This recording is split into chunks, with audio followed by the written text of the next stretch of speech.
Assalamualaikum warahmatullahi wabarakatuh. Pada hari ini, saya dan ahli kumpulan saya akan membentangkan sebuah tajuk yang tidak asing lagi bagi rakyat Malaysia, iaitu kesan kemasukan buruh asing ke negara Malaysia. Pertama sekali, apakah definisi buruh? Menurut Kamus Dewan Bahasa dan Pustaka, buruh bermaksud orang yang bekerja dengan mendapat upah atau bekerja dalam perusahaan. Di Malaysia, buruh terdiri daripada dua buah golongan, iaitu warga tempatan dan juga warga asing. Buruh asing pula bermaksud orang yang bekerja di sesebuah negara tetapi berstatus bukan warga negara. Majoriti buruh asing yang bekerja di Malaysia adalah berasal dari negara-negara Asia yang lain seperti Bangladesh, Myanmar, Nepal, Indonesia dan Rohingya. Meskipun kemasukan buruh asing di Malaysia telah terjadi sejak dahulu lagi, namun import tenaga kerja secara rasmi telah termeterai pada pertengahan tahun 1980-an di antara Malaysia dan Indonesia.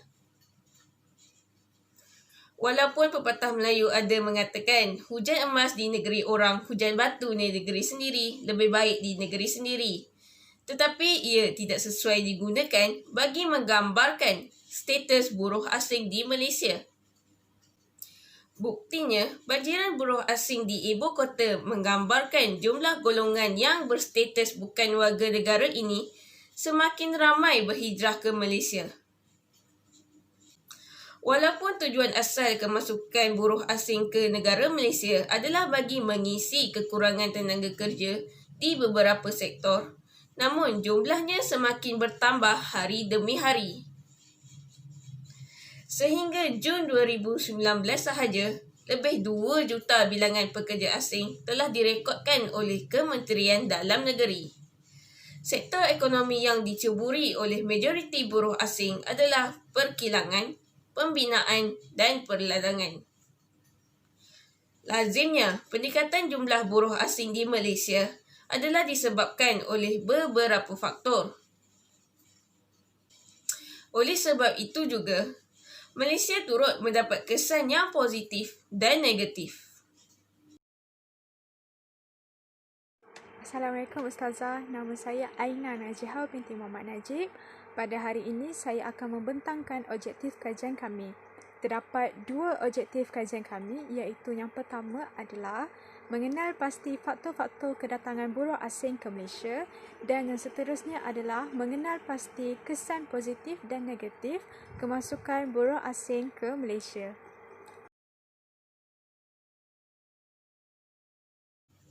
Antara faktor kemasukan buruh asing ke negara Malaysia adalah kerana perubahan struktur ekonomi yang mengutamakan sektor pembuatan daripada sektor pertanian.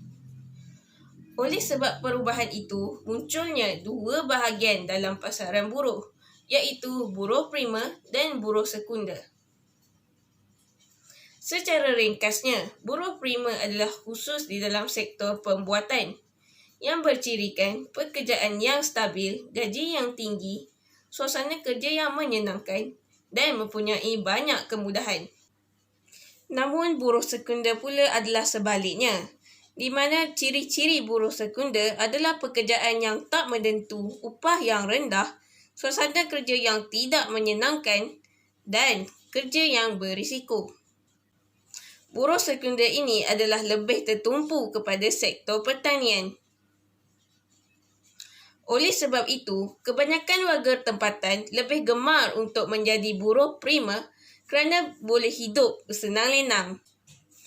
Hal ini telah menyebabkan negara kita kekurangan pekerja di dalam beberapa sektor ekonomi seperti sektor perladangan dan pembinaan. Hal ini secara tak langsung telah membentuk pertumbuhan ekonomi dan menyebabkan kerugian kepada negara. Sebagai contoh, hasil kajian yang dilakukan oleh Persatuan Bersatu Malaysia (UPAM), mereka mendapati sektor perladangan, kelapa sawit dan getah mengalami kerugian pendapatan sebanyak 370 juta antara 1980 hingga 1985. Hal ini disebabkan oleh kekurangan pekerja. Hal ini kerana hanya segelintir saja warga tempatan yang menceburi bidang ini. Oleh sebab itu, kerajaan terpaksa membuka peluang kemasukan buruh asing ke Malaysia. Oleh itu, kemasukan buruh asing ke negara Malaysia bukan hanya kerana kehendak mereka, malahan disebabkan oleh permintaan yang tinggi daripada majikan-majikan di Malaysia bagi memenuhi sektor-sektor ekonomi yang kurang diceburi oleh warga tempatan. Seterusnya adalah faktor yang kedua, iaitu jumlah pendapatan yang tinggi. Disebabkan kadar upah yang ditawarkan oleh majikan di Malaysia lebih lumayan daripada negara asal, mereka telah mengambil langkah untuk berhijrah ke negara kita. Kebiasaannya, kadar upah di negara asal lebih rendah adalah disebabkan oleh jumlah buruh yang ada melebihi jumlah buruh yang diperlukan. Perkara ini telah mengakibatkan kurangnya pekerjaan untuk rakyat di negara mereka dan kadar upah menjadi lebih rendah serta tidak mencukupi untuk menampung kos hidup yang tinggi. Misalnya, pekerja ladang di Indonesia hanya dibayar sebanyak RM2,000 sehari, iaitu bersamaan dengan RM3 sahaja. Selain itu, kadar pertukaran mata wang negara Malaysia juga menjadi punca kebanyakan buruh asing memilih untuk berhijrah ke Malaysia kerana nilainya yang lebih tinggi berbanding negara-negara jirannya lain. Lantaran itu, mereka sanggup untuk menceburkan diri dalam sektor pekerjaan yang memerlukan mereka melakukan kerja berat dan dalam jangka masa yang panjang. Hasil daripada penghijrahan itu, kebanyakan buruh asing mampu menghasilkan ribuan ringgit, membolehkan mereka menampung keperluan ahli keluarga di negara asal. Tambahan pula, pertumbuhan ekonomi negara Malaysia yang pesat dan meningkat setiap tahun telah membuka lebih banyak peluang kepada buruh asing untuk bekerja di Malaysia. Keadaan ini termasuklah pekerjaan di dalam bidang perladangan, perindustrian dan perkhidmatan. Kesan positif. Yang pertama, mempercepatkan proses pembangunan negara. Kemasukan buruh asing ke dalam negara telah menyebabkan proses pembangunan negara berkembang. Pelibatan buruh asing dalam sektor pekerjaan di Malaysia tidak menyekat peluang pekerjaan pekerja tempatan. Akan tetapi, ia membantu dalam membangunkan ekonomi negara. Hal ini demikian, pelibatan buruh asing hanya tertumpu dalam sektor pekerjaan yang memerlukan tenaga atau dikategorikan sebagai sektor 3D, iaitu dirty, difficult and danger. Kerana sektor ini kurang diminati oleh warga tempatan. Bilangan buruh asing yang banyak pada masa kini menandakan negara Malaysia amat bergantung kepada buruh asing dalam proses pertumbuhan dan pembangunan negara. Kesan positif yang kedua ialah sektor pekerjaan 3D dapat dipenuhi. Kebanyakan buruh asing yang datang bekerja di Malaysia lebih tertumpu kepada sektor pekerjaan yang dikategorikan sebagai 3D, iaitu danger, difficult and dirty. Buruh asing banyak memenuhi sektor pekerjaan seperti pembantu rumah, pembuatan, perladangan, pembinaan, perkhidmatan dan pertanian. Faktor persekitaran kerja yang tidak selamat dan tidak jamin keselamatan menyebabkan warga tempatan kurang berminat, khususnya dalam sektor pembinaan yang rata-ratanya didominasi oleh buruh asing. Selain itu, kadar pembayaran gaji yang murah juga merupakan salah satu faktor mengapa sektor pembinaan khususnya didominasi oleh buruh asing. Seterusnya, saya akan membentangkan objektif kajian kami yang kedua, iaitu mengenal pasti kesan negatif kemasukan buruh asing ke Malaysia. Saban hari, kedatangan buruh asing ke negara Malaysia sentiasa meningkat bagaikan cendawan yang tumbuh selepas hujan. Merujuk Kamus Dewan, buruh asing bermaksud tenaga kerja yang datang dari pelbagai negara lain seperti Indonesia, Bangladesh, Nepal dan sebagainya. Meskipun kedatangan buruh asing dapat membantu membangunkan keadaan ekonomi negara, namun terdapat beberapa kesan atau impak yang negatif apabila buruh asing masuk ke negara kita secara tidak terkait. Antara kesan atau impak negatif kemasukan buruh asing ke Malaysia adalah menyekat dan menjejaskan peluang pekerjaan kepada rakyat tempatan. Pada realitinya, memang tidak dapat dinafikan bahawa kemasukan buruh asing ke negara kita menyebabkan peluang pekerjaan terhadap rakyat tempatan tersekat dan berkurangan.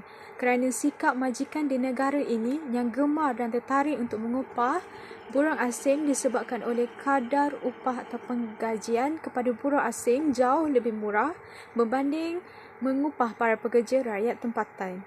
Mengikut statistik pada tahun 2015, buktinya hampir 2.1 juta rakyat tempatan di negara Malaysia hilang peluang pekerjaan dan mencatat kadar pengangguran yang sangat tinggi. Malaysia adalah antara 10 negara teratas yang tersenarai sebagai penggaji warga asing tertinggi di dunia. Di mana-mana sahaja pada hari ini, khususnya di bandar besar, kita boleh berjumpa dengan pekerja asing dari negara Indonesia, Filipina, Bangladesh, Nepal, India dan China yang bekerja dalam pelbagai sektor yang bergaji rendah seperti buruh, pekerja, kilang dan pembantu rumah.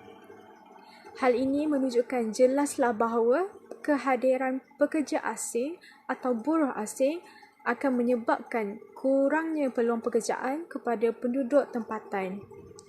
Kesan atau impak negatif kemasukan buruh asing ke Malaysia yang seterusnya adalah mengancam keselamatan, kesihatan dan sosial masyarakat tempatan. Dari segi sosial, rakyat tempatan terpaksa berkongsi prasarana dengan buruh asing.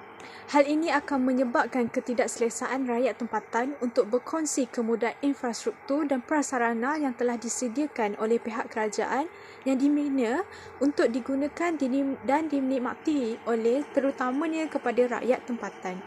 Namun begitu, disebabkan oleh kedatangan dan kemasukan buruh asing, rakyat tempatan terpaksa berkongsi infrastruktur dan prasarana bersama dengan buruh asing. Sebagai contoh, rakyat tempatan terpaksa berkongsi kemudahan infrastruktur dan prasarana seperti pengangkutan awam, seperti bas, teksi, kereta api, LRT dan sebagainya dengan buruh asing. Ini juga dapat diselitkan kes jenayah di tempat awam. Hal ini dapat kita lihat, kes jenayah seringkali dikaitkan dengan buruh atau pekerja asing. Sebagai contoh, seringkali di dalam surat khabar maupun berita, kes seperti serangan seksual, rogol dan banyak lagi dikaitkan dengan buruh asing. Hal ini amat membimbangkan dan menakutkan rakyat tempatan, terutamanya terhadap golongan wanita. Pada tahun 2018, terbukti Mantan Ketua Polis Negara KPN iaitu Tan Sri Musa Hassan mengakui bahawa kemasukan dan kedatangan pekerja atau buruh asing yang melebihi 2.4 juta orang di negara ini menyumbang kepada peningkatan kadar jenayah. Manakala, dari segi kesihatan pula, kita sentiasa tahu bahawa buruh atau pekerja asing yang masuk ke negara ini tidak mengikut undang-undang atau secara haram berpotensi membawa penyakit yang berbahaya dan berjangkit seperti penyakit TB. Kemasukan buruh asing ke dalam negara Malaysia merupakan salah satu strategi kerajaan dalam mengatasi masalah kekurangan tenaga pekerja. Hal ini merupakan peranan kerajaan untuk memastikan pembangunan negara dari 3 aspek utama iaitu ekonomi, politik dan sosial berada dalam tahap yang baik dan stabil. Kestabilan ini mampu menjelaskan atau mencerminkan tahap pembangunan sesebuah negara. Oleh itu, strategi kerajaan dalam mengambil tenaga pekerja asing merupakan satu langkah yang betul, namun perlu bijak diatur dalam melaksanakannya. Langkah ini perlu dijalankan dengan sebaik mungkin tanpa mengabaikan kepentingan rakyat. Kemasukan buruh asing ini memberi kesan kepada pertumbuhan ekonomi, peluang ekonomi dan kadar utama yang diterima oleh pekerja tempatan. Kesan ini berbeza antara satu negara dengan negara yang lain, bergantung kepada campur tangan kerajaan. Antara langkah yang pertama adalah pihak kerajaan perlulah bijak mengatur masalah pekerja tempatan, khususnya dari segi pekerjaan. Tidak dinafikan bahawa kebanyakan masyarakat kita agak memilih pekerjaan, terutamanya dari segi kerja-kerja 3D, iaitu dirty, dangerous dan juga demanding. Oleh kerana itu, kerajaan telah mengambil langkah untuk mengambil tenaga pekerja asing untuk mengisi kekosongan dalam sektor perindustrian, khususnya demi kepentingan ekonomi negara. Walau bagaimanapun, pihak kerajaan juga perlu memainkan peranan untuk menarik minat pekerja tempatan untuk melibatkan diri dan mengambil peluang pekerjaan di negara sendiri. Contohnya, penambahbaikan dalam bidang pendidikan dan latihan untuk sektor pekerjaan 3D perlu diberi perhatian. Oleh ini, kerana latihan yang sesuai dalam bidang-bidang berkaitan boleh merangsang minat pekerja tempatan untuk memasuki sektor ini, seperti memperbanyakkan lagi institusi kemahiran dalam para belia khususnya. Langkah yang kedua adalah pihak kerajaan perlu mengetatkan keselamatan negara Malaysia. Kemasukan pekerja asing ke dalam pasaran buruh tersebut menjejaskan kadar upah dan peluang pekerjaan bagi pekerja tempatan. Setelah dirancang dan dilaksanakan undang-undang pengambilan pekerja asing tersebut, didapati kemasukan pekerja asing tidak menjejaskan kadar upah dan pekerjaan tempatan. Hasil kajian yang dilakukan ini membuktikan bahawa peranan negara dalam mengatur dan mengendalikan kemasukan pekerja asing ini adalah sangat-sangat penting dalam mempengaruhi kesannya terhadap kadar upah dan peluang pekerjaan bagi pekerja tempatan. Oleh yang demikian, peranan kerajaan amatlah penting dalam melaksanakan setiap plan atau rancangan negara agar tidak mendatangkan kesan negatif kepada negara itu sendiri. Sebagai contoh, walaupun buruh asing mendatangkan impak yang agak positif kepada negara Malaysia, namun perkara ini bukanlah menjadi satu alasan untuk pihak kerajaan mengabaikan atau memandang ringan terhadap pekerja asing yang masuk tanpa permit ini, ataupun dikelar parti pendatang asing tanpa izin. Perkara ini perlulah dibendung dengan segera demi kepentingan dan keselamatan negara dan juga rakyat Malaysia. Contohnya dengan memberkasakan pemantauan oleh pegawai-pegawai imigresen dengan bantuan-bantuan tentera laut maritim di kawasan-kawasan sempadan perairan, khususnya yang menjadi pusat atau lubang tikus bagi buruh asing tanpa izin, seperti di sempadan di antara Filipina dan juga negeri Sabah. Akhir sekali, iaitu langkah yang terakhir adalah pihak kerajaan perlu memainkan peranan dalam mengasingkan keperluan pekerja asing dengan rakyat tempatan agar tidak berlaku persaingan di antara mereka, khususnya dari segi prasarana. Persaingan ini mewujudkan satu kehidupan sosial yang kurang sihat. Oleh itu, bagi mengelakkan perkara tersebut berlaku, pihak kerajaan perlu bijak dalam mengatur dan menyediakan prasarana mengikut keperluan dan kesesuaiannya. Contohnya, mewujudkan klinik atau hospital bagi pekerja asing, bagi memudahkan pihak hospital untuk mengasingkan dokumen peribadi mereka dengan penduduk tempatan. Hal ini adalah demikian di antara masyarakat tempatan dan juga pekerja asing, di mana kedua-duanya mendapat faedah. Namun, dalam segala perkara, keutamaan rakyat lebih didahulukan.